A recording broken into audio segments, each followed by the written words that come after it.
78 साल हो गए हैं। 15 अगस्त 1947 को भारत आज़ाद हुआ था। आखिर कैसा था आज़ादी का पहला दिन?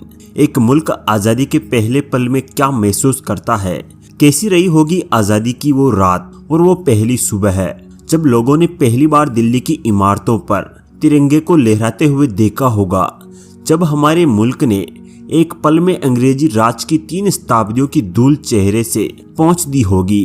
हम आपको 14-15 अगस्त 1947 की रात और अगली सुबह के उन मोमेंट्स को जीवंत रूप से पेश करेंगे ताकि आप भी उस पल को महसूस कर सकें। आज हाथों में तिरंगा और जुबां पर जय हिंद के नारे लिए हर हिंदुस्तानी उस रात के बारे में जानना चाहता है जब हमारे पूर्वजों ने पहली बार एक आज़ाद मुल्क में सांस ली होगी। कैसी रही होगी 14-15 अगस्त 1947 की रात? कैसा रहा होगा अपनी दिल्ली का नज़ारा?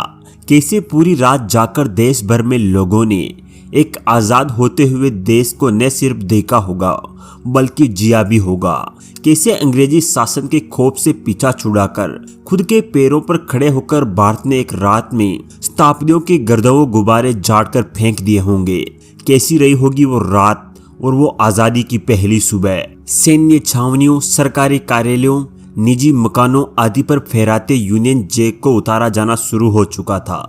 14 अगस्त को जब सूर्य डूबा तो देश भर में यूनियन जैक ने ध्वज दंड का त्याग कर दिया ताकि वे चुपके से भारतीय इतिहास के भूतकाल की एक चीज बनकर रह जाए।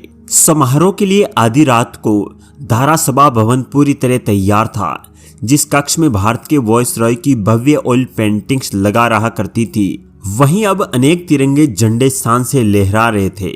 14 अगस्त की सुबह से ही देश के शहर शहर गांव-गांव में जश्न शुरू हो गया था। दिल्ली के बासिंदे घरों से निकल पड़े।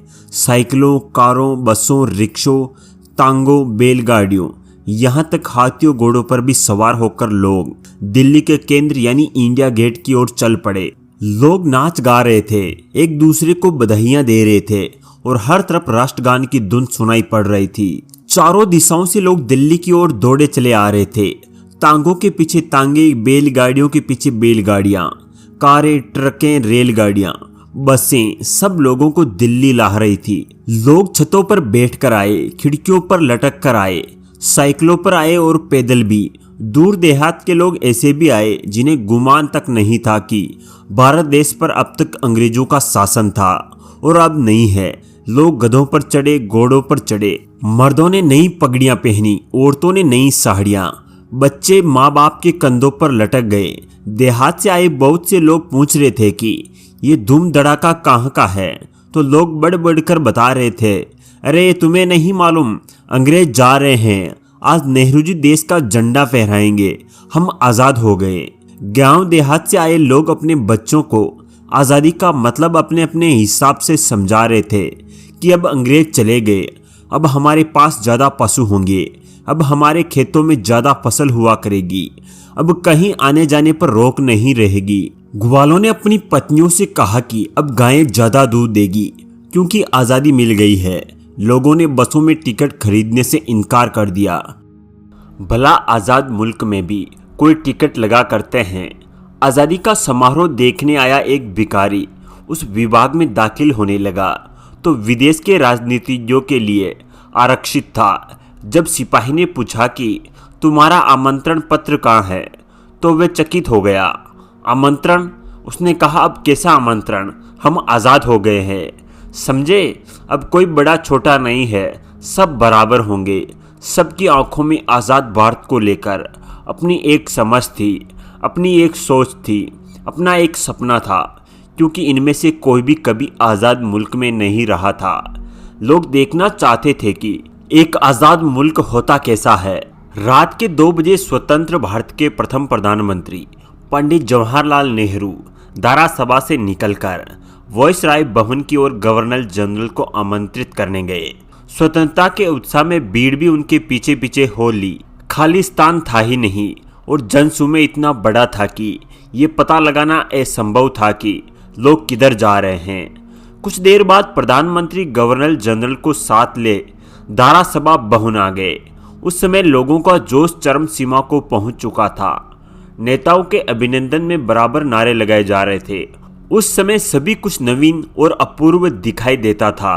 अपूर्व समारोह, अपूर्व दृश्य, अपूर्व उत्साह, अपूर्व देशभक्ति और अपूर्व जनसमूह है। धारासभा भवन में ही नहीं, उसके बाहर हरी घास पर, सेक्रेटेरिएट के सामने विशाल मैदान में तिल रखने की भी जगह नहीं दिखाई देती थी।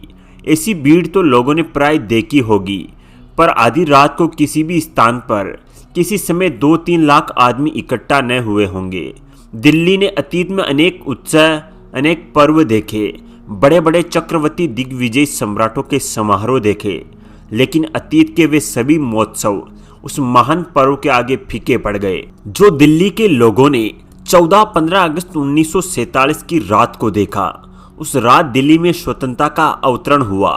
ठीक आधी रात के समय जो क्षण 15 अगस्त के दिन ने जन्म लिया, लाखों नर नारियों का ऐसा आभास हुआ मानो गंगा की तरह स्वर्ग से स्वतंत्रता धरती पर उतर रही हो। कुछ इस तरह मिली थी भारत देश को आजादी। आज के लिए बस इतना ही।